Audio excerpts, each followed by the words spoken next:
नमस्कार दोस्तों, स्वागत है आप सभी का। बात करेंगे आज बड़ी खबरों में। तमिलनाडु में पटाखा फैक्ट्री में आग से 11 की मौत। वहीं अगली बड़ी खबर में बात करेंगे पैगोंग झील की फिंगर 3 और 4 के बीच क्या है, पीएम मोदी पर क्यों हमलावर हैं राहुल गांधी, बताएंगे हम आपको सिर्फ 5 पॉइंट में। वहीं अगली बड़ी खबर में बात करेंगे मेरी 80 करोड़ की प्रॉपर्टी है, कई पेट्रोल पंप और राकेश टिकैत का बहुत बड़ा तंज। तो अगली बड़ी खबर में बात करेंगे जय श्री राम और जय सिया राम अंतर नहीं, ममता जी को अल्प ज्ञान है, कैलाश विजयवर्गीय ने कसा तंज। वहीं अगली बड़ी खबर में हम आपको बताएंगे पार्टी चाहती है कि हर रोज पीएम को गाली दें तो हमसे नहीं होगा, दिनेश त्रिवेदी का बयान आया है। दोस्तों वहीं अब हम आपको आगे बताएंगे राकेश टिकैत बोले ना मंच पर बदल देंगे और ना पंच बदलते हैं, कानून निरस्त होने के बाद ही होगी घर वापसी। तो दोस्तों अभी तक वीडियो लाइक नहीं किया तो फटाफट वीडियो लाइक करिए और चैनल को सब्सक्राइब करके बेल आइकन जरूर दबाइएगा। तो चलिए शुरू करते हैं पहली बड़ी खबर को। पहली बड़ी खबर निकल के आ रही है तमिलनाडु में पटाखा फैक्ट्री में आग से 16 की मौत। दोस्तों हम आपको पूरी खबर बताते हैं। तमिलनाडु में दिन दहला देने वाली घटना सामने आई है, जहां एक पटाखा फैक्ट्री में भीषण आग लग गई जिसमें 16 लोगों की मौत हो गई।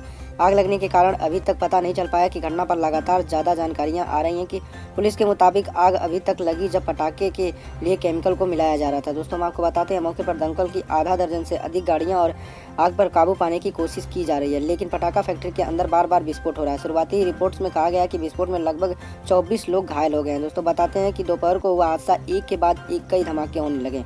हमारे सहयोगी टीओटी के मुताबिक हादसा दोपहर करीब 1:45 बजे हुआ। आग लगने के बाद धमाके लंबे समय तक जारी रहे, जिससे बचाव टीमों की घटनास्थल के करीब जाना मुश्किल हो गया। सुतूर, शिवकाशी और बेम्बकोटेट में दमकल केंद्रों के आग के लड़ते हुए आग की लपटों को दूर करने के लिए मौके पर पहुंचे। कम से कम 4 पटाखा बनाने वाले शेड नष्ट भी हो गए। दोस्तों हम आपको बताते हैं इस घटना को लेकर प्रधानमंत्री ने भी दुख व्यक्त किया। प्रधानमंत्री ने कहा कि तमिलनाडु के विरुद्धनगर में स्थित एक पटाखा फैक्ट्री में लगी आग की घटना दुखद है। दुख की इस घड़ी में मेरी संवेदनाएं पीड़िता परिवारों के साथ। उम्मीद करता हूं कि जो भी घायल हुए हैं वो जल्दी से ठीक हो जाए। इस घटना से प्रभावित हुए लोगों के लिए मदद के लिए प्रशासन भी काम करेगी।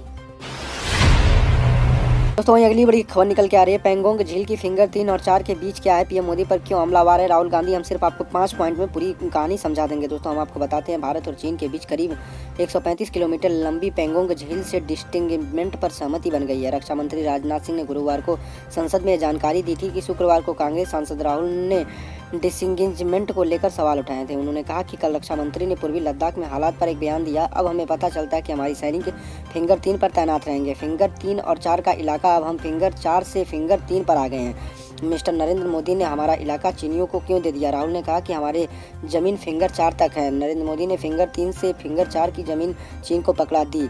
दोस्तों हम आपको बताते हैं कि प्लान के मुताबिक भारत के सैनिक फिंगर 3 पर वापस जाएंगे और चीन के सैनिक फिंगर 8 तक पीछे हटेंगे। आइए जानते हैं राहुल क्या है और फिंगर सी को ये पूरा करने का विवाद भी क्या है।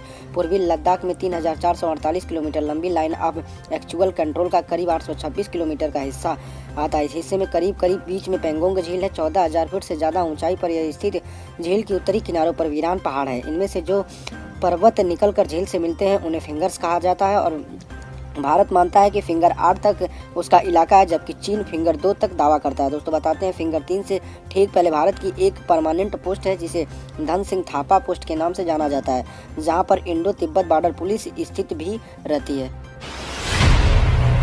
दोस्तों वहीं अगली बड़ी खबर निकल के आ रही है कई एजेंसियों को लगाएंगे तब पता चलेगा संपत्ति कितनी है मेरी। अरबपति होने की खबरों पर राकेश टिकैत का तंज। भारतीय किसान यूनियन के नेता मौजूदा किसान आंदोलन का चेहरा बन गए हैं। राकेश टिकैत अपने अरबपति होने की खबरों पर कटाक्ष करते हुए प्रतिक्रिया दी है, लेकिन टिकैत ने यह नहीं बताया कि वाकई वो कितनी संपत्ति के मालिक है। मीडिया खबरों में बताया जा रहा है कि 4 राज्यों के 13 शहरों में उनकी करोड़ों की जायदाद भी है।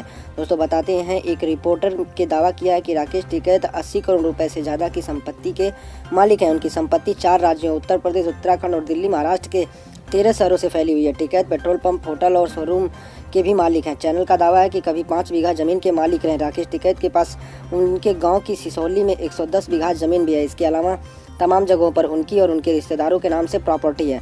हालांकि चैनल ने ये आंकड़े पेश करते हुए इसका स्रोत नहीं बताया और कहा कि सूत्रों के जरिए इसे जानकारी मिली है। आपको बता दें कि व्हाट्सएप सोशल मीडिया पर भी टिकैत की संपत्ति को लेकर कुछ ऐसी ही जानकारियां शेयर की जा रही हैं। इस बारे में प्रभु चावला ने आज तक चैनल पर अपने साप्ताहिक शो सीधी बात में टिकैत से सवाल पूछा था, लेकिन टिकैत ने कोई सीधा जवाब भी नहीं दिया था। दोस्तों बताते हैं इसी बीच अब अपनी प्रॉपर्टी को कहीं जा रही तमाम बातों और बयानबाजियों के बीच खुद राकेश टिकैत ने इस मामले का तस्वीर साफ किया कि जब टिकैत ने इस बारे में सवाल किया तो उन्होंने कहा कि हमारी प्रॉपर्टी 80 करोड़ की बताई गई है।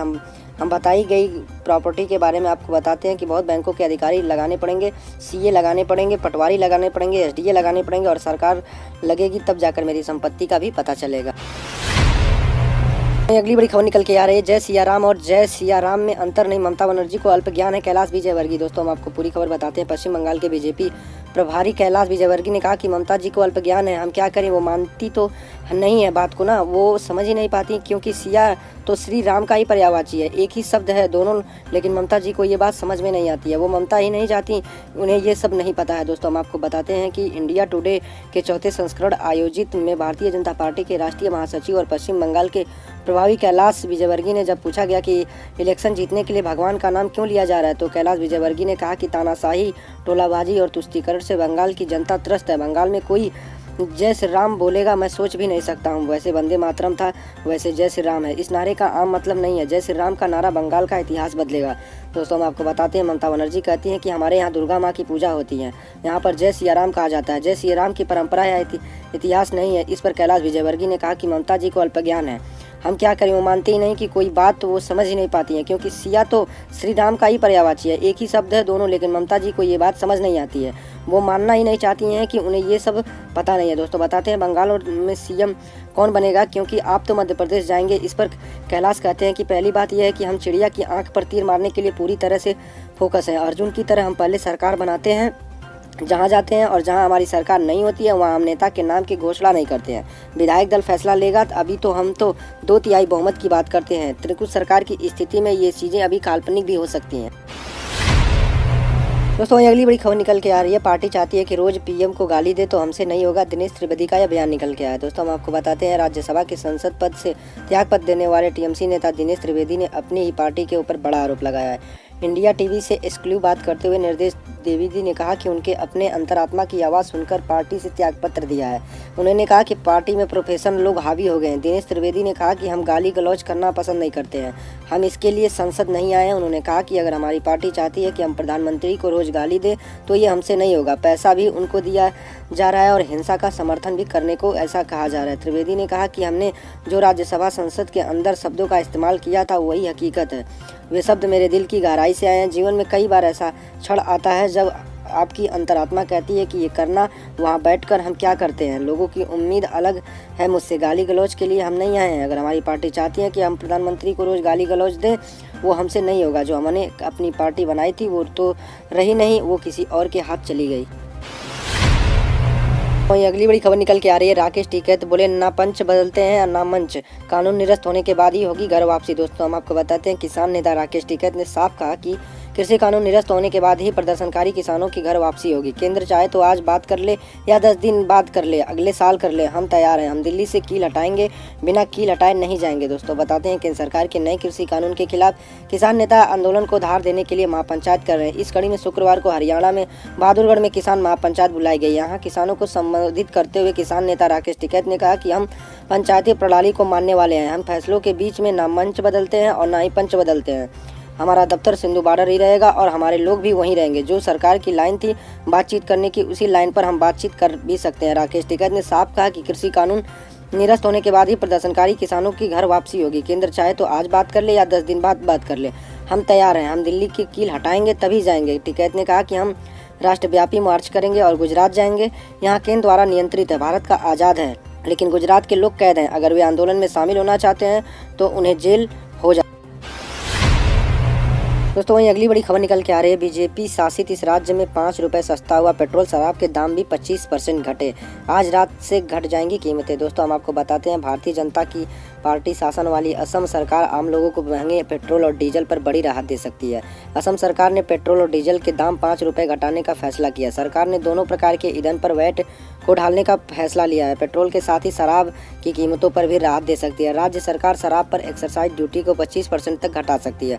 बता दें कि अगले कुछ ही महीनों में राज्य में विधानसभा चुनाव होने वाले हैं। ऐसे में इस राहत को चुनावी लॉलीपॉप भी माना जा रहा है। दोस्तों बताते हैं हम आपको, पेट्रोल की कीमतें कितनी तेज़ी से बढ़ी हैं, इसका अंदाज़ा आप कुछ आंकड़ों से लगा सकते हैं। इस साल की शुरुआत में 1 जनवरी को 83 रुपये 71 पैसे की दर से बिक रहा था। वहीं 1 फरवरी को बजट पेश करते हुए 86 रुपये 30 पैसे बिक रहा था। ऐसे में जनवरी में पेट्रोल की कीमतों में 4.43 रुपये की बढ़ोतरी हो चुकी है। वहीं बजट के बाद इसमें 1.49 रुपये की तेज़ी भी आ चुकी है। दोस्तों वहीं अगली बड़ी खबर निकल के आ रही है। राहुल बोले नए कृषि कानून लागू हुए तो 40% धंधा 2 लोगों के हाथों में चला जाएगा। दोस्तों बताते हैं हम आपको, कांग्रेस के पूर्व अध्यक्ष राहुल गांधी ने राजस्थान के पदमपुर में किसानों की महापंचायत को संबोधित किया। राहुल ने कहा कि नए कृषि कानून लागू हुए तो 40% धंधा 2 लोगों के हाथों में चला जाएगा। इससे पहले हनुमानगढ़ में पीपीली बाग में तीनों कृषि कानूनों को लेकर इन्होंने पीएम मोदी पर निशाना भी साधा। दोस्तों हम आपको आगे भी बताते हैं कि राहुल गांधी ने ऐसा क्या बयान दे दिया है। दोस्तों बताते हैं कि राहुल गांधी ने अपने बयान में कांग्रेस नेता राहुल गांधी किसान पंचायत में कहा कि मोदी सरकार के नए कानून के बाद एक ही व्यक्ति पूरे देश में फसल और सब्जी के दाम तय करेगा। राहुल ने सवाल किया कि अगर एक ही कंपनी पूरे देश की फल सब्जी बेचेगी तो देश के गरीब किसान का क्या होगा। इस छोटे व्यापारी इस कानून आने के बाद कुछ नहीं हम कर पाएंगे, इसलिए ये कानून आना नहीं चाहिए।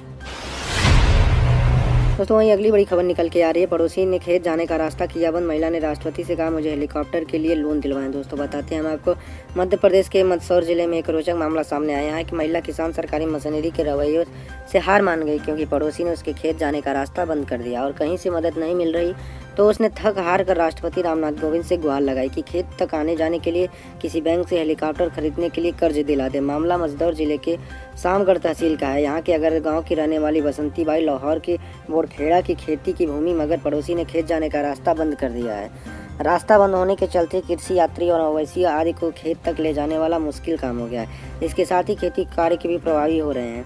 रास्ता खुलाने के लिए तहसीलदार को लेकर भोपाल तक अधिकारी को बसंती बाई ने अपनी शिकायत भेजी, मगर कोई नतीजा नहीं निकला। सरकारी मशीनरी के रवैये से हार कर बसंती ने राष्ट्रपति को ही पत्र लिख दिया।